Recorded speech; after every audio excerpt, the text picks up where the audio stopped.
এবছর যে একা একা অষ্টমী স্নানে গিয়ে স্নান করতে হবে ভাবতেও পারিনি। যাই হোক, কোনো রকম পুজোটা করে আজকে চলে আসলাম। তো তারপর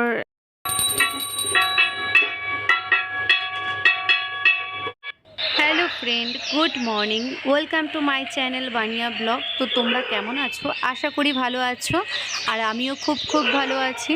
তো দেখতেই পারছো সকালের ওয়েদারটা খুব সুন্দর লাগছে, এদিকে কিচিরমিচির পাখির আওয়াজ, মনটা ভালো হয়ে যায়। তো খুবই ভালো লাগছে। দেখতেই পারছো রাতে যে লাইটগুলো জ্বলে থাকে রাস্তায়, ওগুলো এখনও বন্ধ হয়নি।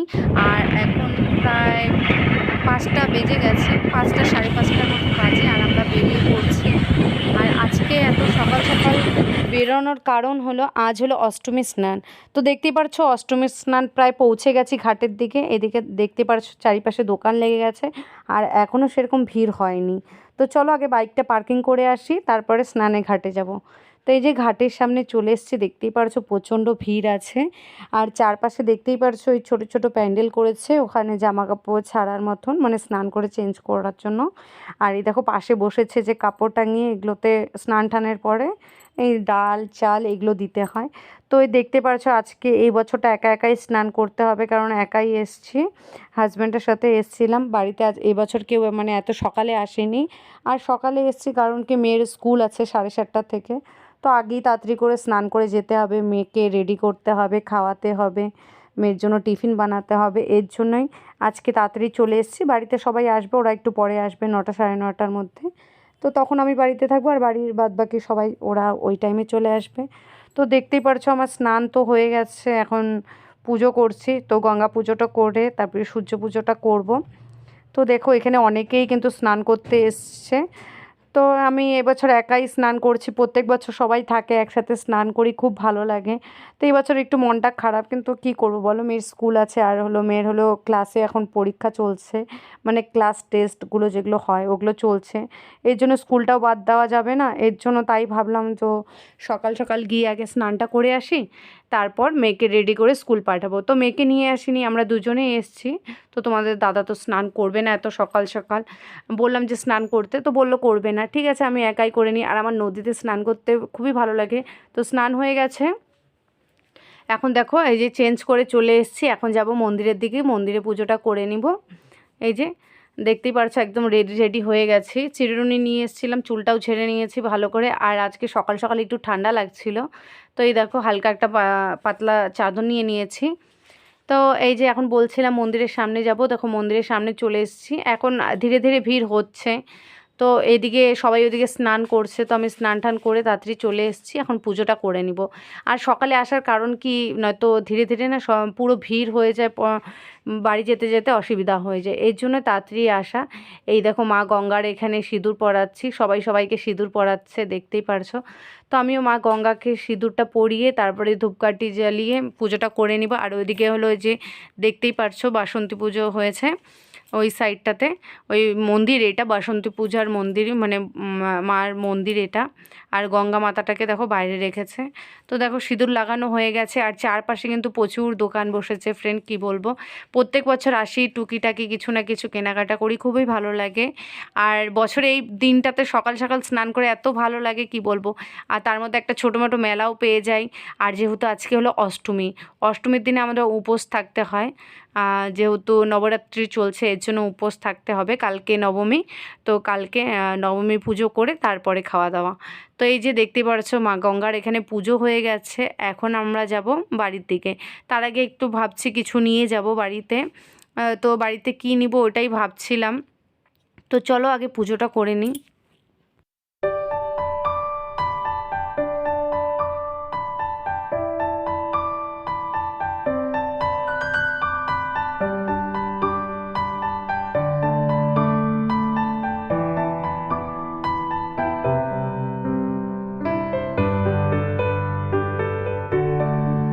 তো পুজো হয়ে গেছে, এখান থেকে দেখতেই পারছো খুরমা আছে, ঝুড়ি ভাজা আছে, নিমকি ছিল। তো এখান থেকে আমি বোঁদের প্যাকেট নিয়েছি, যে ছোট ছোট থাকে বোঁদের প্যাকেট, একটা ছোট প্যাকেট নিয়েছি। আর নিয়েছি ঝুরি ভাজা আর খুরমা। আর আমার খুরমা খেতে খুবই ভালো লাগে। আর আজকে যেহেতু খেতে পারবো না, তো কালকে এগুলো খাবো, তাই এর জন্য নিয়েছি। আর এখানে কিন্তু প্রচুর খাওয়ার দোকান বসেছে, এই যে দেখতে পাচ্ছো পাপড়ি চাট, এগ রোল, জিলেপি ছিল, চা বিস্কুট, মানে অনেক কিছু দোকান, ভাজা পোড়া, মানে যেগুলো পকোড়া টকোড়া যত কিছু থাকে অনেক কিছু ছিল। আর এখানে কিন্তু মাটির জিনিসের দোকানও বসেছে, এই দেখতে পাচ্ছ এখানে কত সুন্দর সুন্দর ঠাকুর আর অনেক কিছু ছিল, ডরিমান ছিল, তারপরে রবীন্দ্রনাথ, অনেক কিছু ছিল, ছোট ছোট মাটির পাখি ঠাকি অনেক কিছু ছিল। আর বাদামের দোকান টোকান সব বসেছে। তো আমরা এই সাইডটাতে চলে এসেছি, মানে মন্দিরের পাশে চলে এসেছি। এখানে একটা ছোট মেলার মতন বসে, এখানে নাগরদোলনা, বাচ্চাদের দোলনাও বসেছিল, খুব ভালো লাগছিল। আর এই যে দেখতে পাচ্ছ এখানে ছোট ছোট ফটোর দোকান, মানে ভগবানের সব ফটো এখানে রাখা ছিল, খেলনা দোকান অনেক কিছু ছিল। আর এই মেলাতে আসলে শুনেছি যে মাটির জিনিস নিয়ে যেতে হয় স্নানের মেলাতে আসলে, তো তাই ভাবলাম যে কিছু মাটির জিনিস নিয়ে যাই। আগের বছরও মেয়ের জন্য খেলনা বাটি নিয়েছি, সব মাটিরই নিয়েছি। আর আমি মনে করি এমনি অন্য খেলনার থেকে নেওয়ার থেকে এই মাটির খেলনাগুলো বা মাটির কোনো কিছু নেওয়া খুবই ভালো। কারণ কি এদেরও মানে সবসময় তো এরা দোকান দেয় না, এই বছরে এই দিনটাতেই এরা এখানে দোকান দেয়। আর আমার খুব ভালো লাগে, দেখতেই পাচ্ছ এখানে সব রকমের খেলনাবাটি ছিল, কড়াই ছিল, উনুন, থালি, তারপরে শিলপাটা, আর ছোট ছোট পুতুল ছিল, মেয়ে পুতুল, ছেলে পুতুল, বালতি ছিল, আমি সব কিছু মিলিয়ে নিয়েছি। আর নৌকা ছিল, ঘট ছিল, অনেক কিছু ছিল। তো অন্য কিছু নেওয়ার থেকে এগুলো নেওয়াই ভালো, কারণ কি মেয়েও দেখে খুশি হবে, মেয়েও ভালো লাগবে। আমরা ছোটোবেলায় এগুলো মাটির এগুলো নিতাম, খেলতাম, খুবই ভালো লাগতো। আর সবসময় এগুলো পাওয়াও যায় না, মেলাতে গেলে তুমি খেলনা অনেক কিছু পেয়ে যাবে, প্লাস্টিক, আর ওগুলো এত দাম, তার থেকে মাটির এগুলাতে খেলতেও খুব ভালো লাগে। তো দেখো নিচ্ছি, আর আমার ছোটোবেলার কথা খুবই মনে পড়ে যাচ্ছিলো, আমরাও এরকম করে নিয়ে খেলতাম, মা কিনে দিত। আর হলো এই যে দেখো সব কিছু নিয়ে নিচ্ছি, আমার মেয়ে তো খুবই খুশি হবে, কারণ কি আমার মেয়ে খুব পছন্দ করে। আর মেয়ে জানে না যে আমি আজকে স্নানে, মানে সকালে স্নানের পুজোতে আসবো, এই যে ঘাট পুজোতে। যাই হোক, তো নিয়েছি।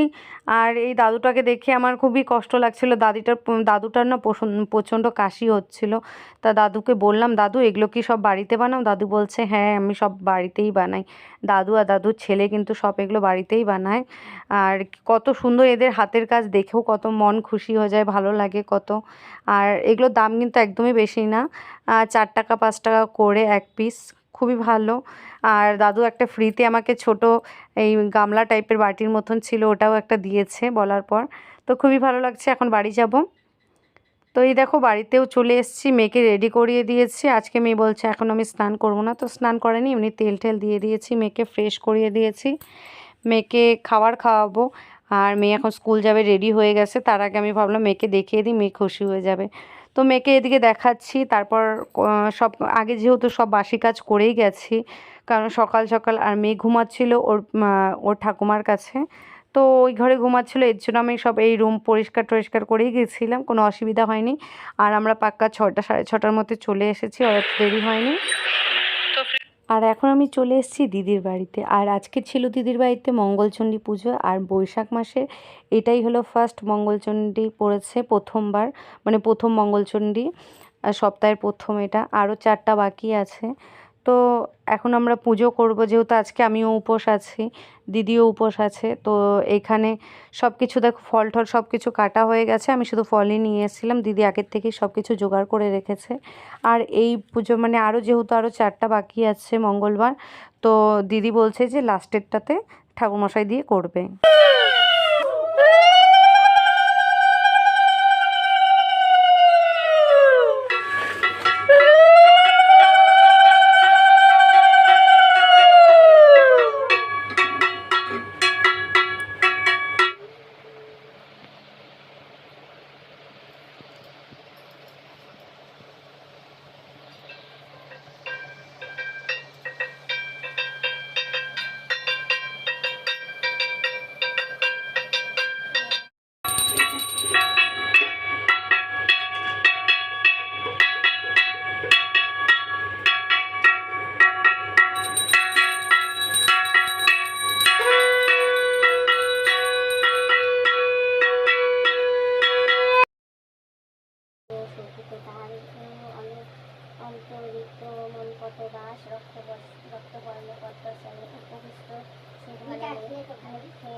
তো এই পুজোটা দিদি নিজেই করে নিল বাড়িতে। যাই হোক, তো চলো পুজো হয়ে গেছে, এখন আমরাও বাড়িতে যাব, মেয়েকে এখন স্কুল থেকে নিয়ে আমিও বাড়ি যাব। তো চলো, যদি ভিডিওটা ভালো লেগে থাকে অবশ্যই লাইক কমেন্ট শেয়ার করে দিবে। আর ফ্রেন্ড প্লিজ সাবস্ক্রাইব করে দিও চ্যানেলটা, তোমরা পাশে থাকলে অবশ্যই আরও এগোতে পারবো।